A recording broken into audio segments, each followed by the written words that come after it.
इस वीडियो में हम आपको बताने जा रहे हैं बायस्ड नोटेशन के बारे में। बायस्ड नोटेशन का यूज़ होता है एक्सपोनेंट्स के लिए।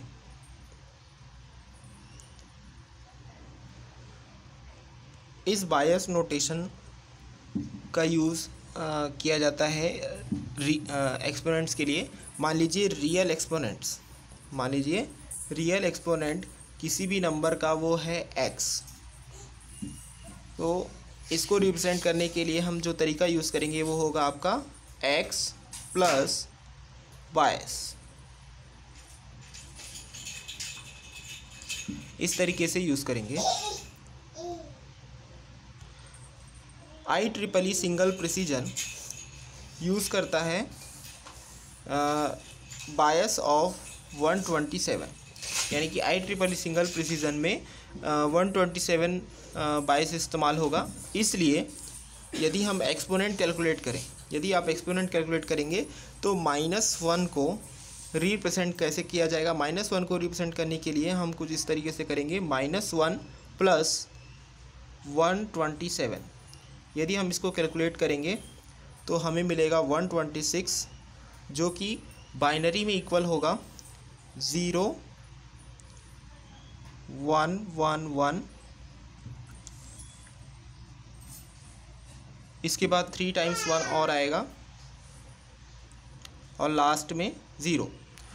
तो यानी कि इस तरीके से जो -1 रिप्रेजेंट होगा 126 से, और उसका बाइनरी इक्विवेलेंट होगा 0 0 1 1 1 1 1 0।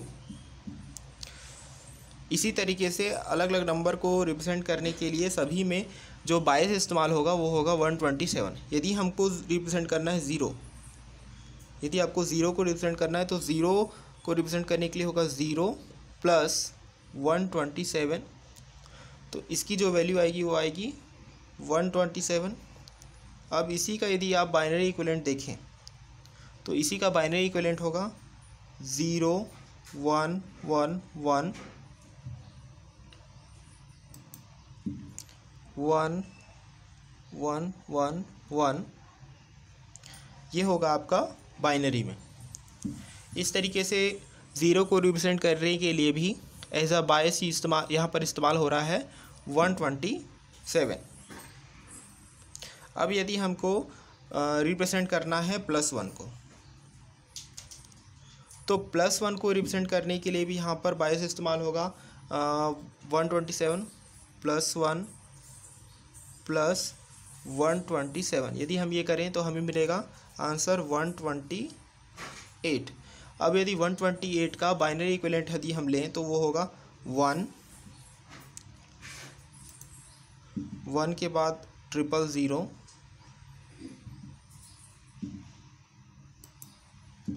000 4 टाइम्स 0।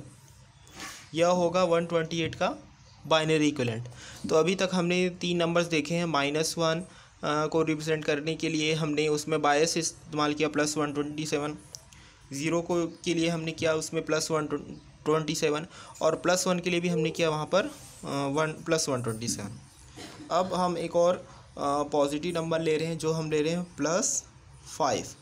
यदि आपको +5 को रिप्रेजेंट करना है तो यहाँ पर इस्तेमाल होगा +5 + 127। यदि हम ये करें तो हमें मिलेगा 132। अब इसी 132 को यदि आप बाइनरी इक्विवेलेंट में लिखें तो वो होगा हमारे पास 1 0 0 0 1 0 0। ये होगा आपका 132 का बाइनरी इक्विवेलेंट। इसलिए हम यह कह सकते हैं कि जो आपका एक्चुअल एक्सपोनेंट है, एक्चुअल एक्सपोनेंट यानी कि ई है, इसे हमको यदि फाइंड करना है, तो यदि हमको फाइंड करना है तो हमें क्या करना पड़ेगा, सब्ट्रैक्ट करना पड़ेगा। सब्ट्रैक्ट किससे करना पड़ेगा, बायस से सब्ट्रैक्ट करना पड़ेगा। बायस को किससे, स्टोर्ड एक्सपोनेंट से, स्टोर्ड एक्सपोनेंट से सब्ट्रैक्ट करना पड़ेगा। इसीलिए जो हमारे पास फील्ड है दिया गया, हमारे पास कौन कौन से फील्ड होते हैं, S, E और m। तो यदि हम एक IEEE फ्लोटिंग पॉइंट नंबर के लिए वैल्यू लें तो वह किस फॉर्मेट में होगा, वो होगा इस फॉर्मेट में -1 की power s into 1.0 plus 0.m into 2 की पावर e माइनस बायस, इस तरीके से होगा।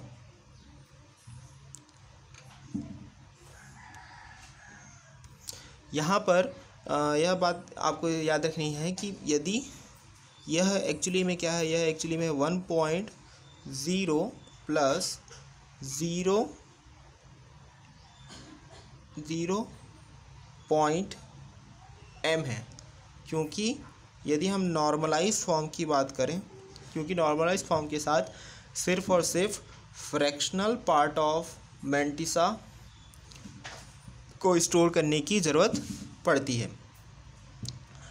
तो बायस नोटेशन में इतना ही। नेक्स्ट वीडियो में हम आपको बताएंगे फ्लोटिंग पॉइंट एडिशन के बारे में।